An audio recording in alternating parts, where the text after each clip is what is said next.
Hello everyone, it's Lazarus here, and that time is upon us again. Today I'm reviewing episode 5 of the new Peacemaker series. We're officially halfway through the season and things are really firing up. Now let's get into it. This episode is titled Back to the Suture, a clever play on Back to the Future and a suture, which is a stitch by the way, tying into the moment Peacemaker gets beaten up by Rick Flag without fighting back. It's directed by Althea Jones, a relatively unknown TV director, but she really did a fantastic job here. The episode opens with a flashback of Rick Flag Jr.'s funeral right after the events of the Suicide Squad. Harcourt is sitting down and approached by Rick Flag Sr. He talks about what happened in Corto Maltese, even mentioning Starro, and asks who is responsible since he has no access to the files. She replies, "I can't answer that, sir." He tells her that his son Ricky loved her. Harcourt responds, "Your son loved a lot of women, Rick." He clarifies he loved you as a friend and maybe something more. This was already hinted at in episode 3. He promised to look out for her just as his son would have wanted. He even places a hand on her shoulder before leaving. Harcourt then says that the man who killed his son will pay. Frank Grillo really sells the pain of a grieving father. He's been brilliant since Creature Commandos and now here in Peacemaker.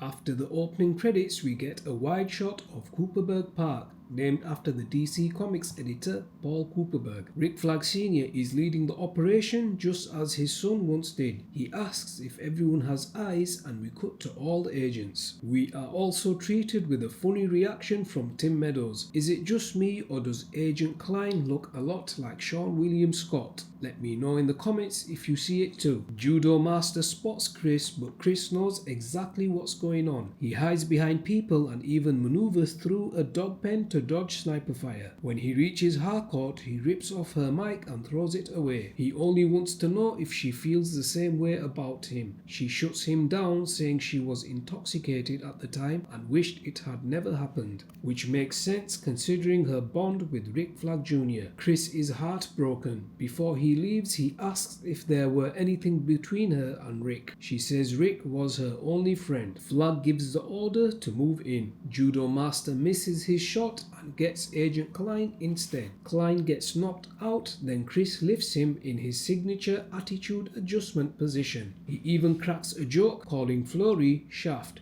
which Flurry actually loves. Judo Master lines up another shot but is told to stand down because of the risk to Agent Klein. Then comes a big reveal. Agent Bordeaux is part cyborg with cybernetic enhancements from a past plane crash. Honestly, it's badass. I miss Ray Fisher as Cyborg, but if I had to pick a new live action actor, I'd go with Michael B. Jordan, who has voiced him before in Justice League The Flashpoint Paradox, the animated film. Bordeaux takes aim, but Harcourt saves Chris by knocking him down and choking him out. Flag is impressed and even compliments her moves. Meanwhile, at the cabin, Adebayo gets a call about her ad. We get a funny scene where the caller mistakes her for a prostitute. Adrian joins in the gag. As they head inside, Red Scent Wild is out looking for Eagly, setting up his subplot. Back at Argus, Chris passes Economos and casually says, "Hi John." Later, Harcourt calls Economos in for a heart-to-heart. We learn more about Bordeaux's backstory here. She survived a plane crash and Argus rebuilt her as a metahuman. Economos even used to have her pre-op body as his screensaver, which is pretty sick to be honest. Harcourt once again saves Chris by convincing Economos to book him in as an arrest, stopping Flag from going too far. Inside the interrogation room, Flag tells everyone to leave. Flurry is reluctant but obeys. Chris apologizes and says he admired Flag Jr., but then the vicious beating begins. Flag even lands a brutal knee to his head. Just as it seems Chris is done for, Economos officially books him in,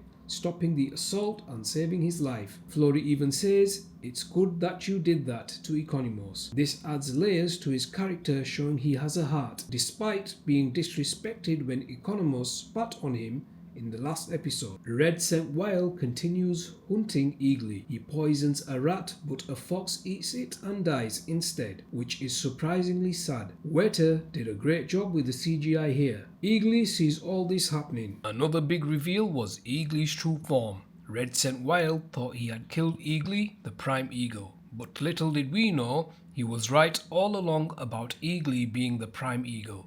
Just wrong about killing him. The eagle he struck down with that gigantic gun wasn't Eagly at all. Fun fact, that gun was not a prop, but an actual punt gun. Then comes the twist. Eagly summons an entire flock of birds and together they completely destroy Red Scent Wild. Not gonna lie, it was brutal, dark, and I actually felt a little sorry for Red, even though he's a total scumbag. One thing is clear, Eagly is not to be messed with. And this isn't the last time we'll see Michael Rooker. On the Peacemaker podcast with James Gunn and Rooker himself, Gunn confirmed that Rooker had stepped in to replace another actor as a favour. Gunn also teased that Rooker has a much bigger role waiting for him later in the DCU. Chris is released by Argus but followed by Judo Master under Flag's orders. We see Flag getting close with Bordeaux, but something feels off. In the car, Chris says he's done with this universe and plans to leave for Earth 2. Adebayo offers to go with him, but he insists on being alone in his cabin. Chris writes a note for the team before leaving, but Judo Master is tracking him. There's even a funny moment where he reports back to Flurry, who jokingly calls him Dunkin' Munchkin. Flurry reports back to Flag,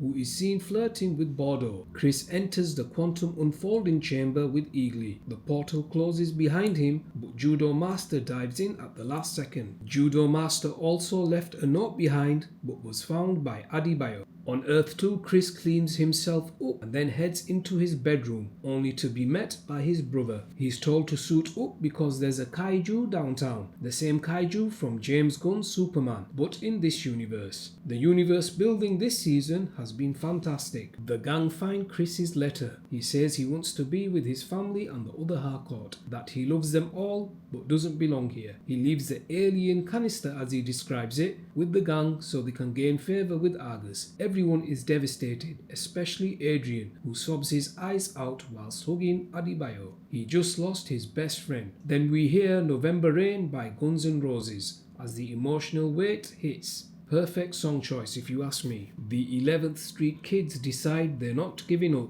They'll use the key to find Chris and bring him back. The top trio defeat the kaiju all suited up, just as the Justice Gang did in James Gunn's Superman. Chris even gets his flight pack, which he's talked about before. Chris then reunites with Harcourt 2 in Argus.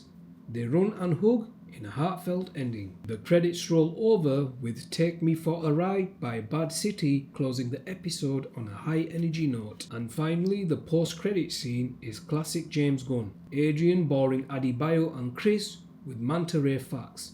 That's just Adrian being Adrian. This episode was amazing. Action-packed, fast-paced and dramatic. The comedy with Flurry was hilarious, and seeing Rick Flag Sr. finally get revenge on Peacemaker hit hard. Literally, Harcourt and Economos saved Chris's life, and I also think Harcourt does have feelings for Chris, despite the complicated past. Judo Master's fate is intriguing. Is he stuck in the pocket dimension or somewhere else entirely? And Bordeaux's backstory was one of the best reveals so far. The music was brilliant, especially November Rain and Take Me For A Ride. Even though it was the shortest episode so far, just under 37 minutes, the pacing was excellent and it felt packed with story. But what did you all think of episode 5? Drop your thoughts in the comments. And as always, if you enjoyed this review, make sure to hit that like button, subscribe to the channel, and ring the bell so you don't miss out on any upcoming videos. Thanks for watching, and I shall see you all in the next one.